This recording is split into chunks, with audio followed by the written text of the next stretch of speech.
From the PEP Radio Newsroom, these are the stories we are covering at this hour. Texas Republicans on Monday aim to resume pushing through redrawn U.S. House district maps that would carve out a bigger GOP advantage in the 2026 midterm elections after state Democrats indicated they were ready to end a two-week walkout.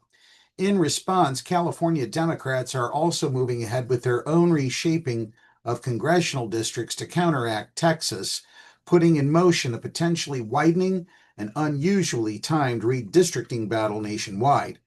The redrawing began in Texas, but has been stalled since dozens of Democrats, who are the minority in each chamber, left the state on August 3rd, with most of them going to Illinois.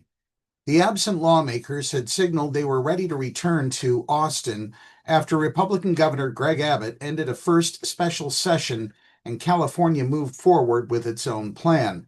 The Texas House was scheduled to try convening a quorum again Monday.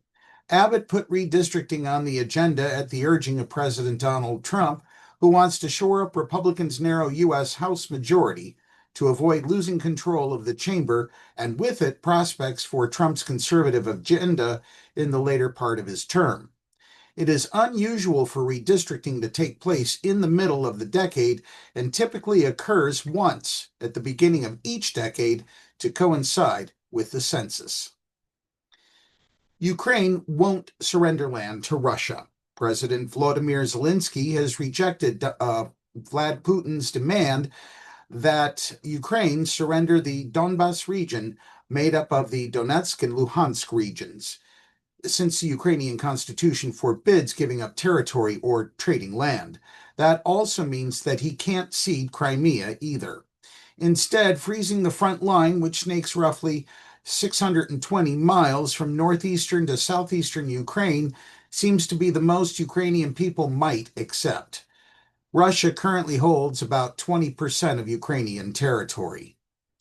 Zelenskyy has called the latest Russian attacks demonstrative and cynical. Everyone wants just peace and true security.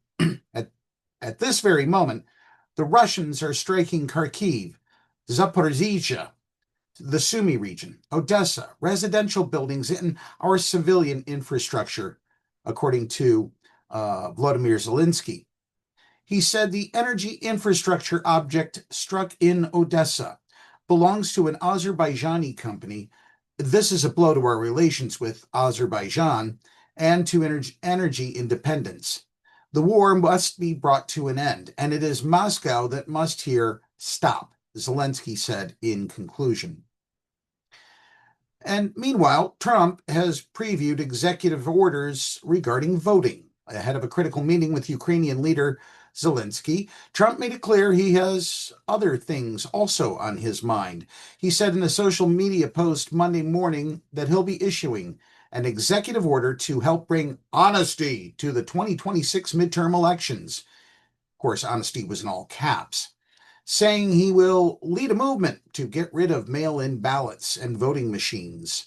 Trump added in all caps, "I and the Republican Party will fight like hell to bring honesty and integrity back to our elections."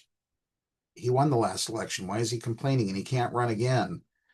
But anyway, when Trump met with Russian President Vladimir Putin on Friday, the two men agreed on the dishonest nature of using mail-in ballots, the U.S. president said.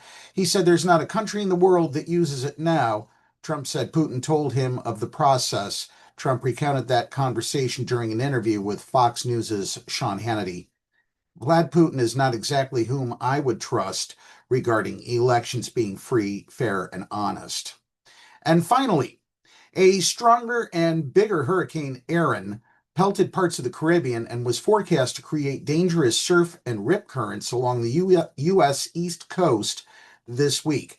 It re-intensified to a Category 4 storm with 130-mile-an-hour maximum sustained winds early Monday and moved closer to the southeast Bahamas, according to the U.S. National Hurricane Center in Miami. Around 5 a.m. Monday, Erin was about 105 miles north-northeast of Grand Turk Island and about 915 miles south-southeast of Cape Hatteras, North Carolina. The storm was moving northwest at 13 miles per hour.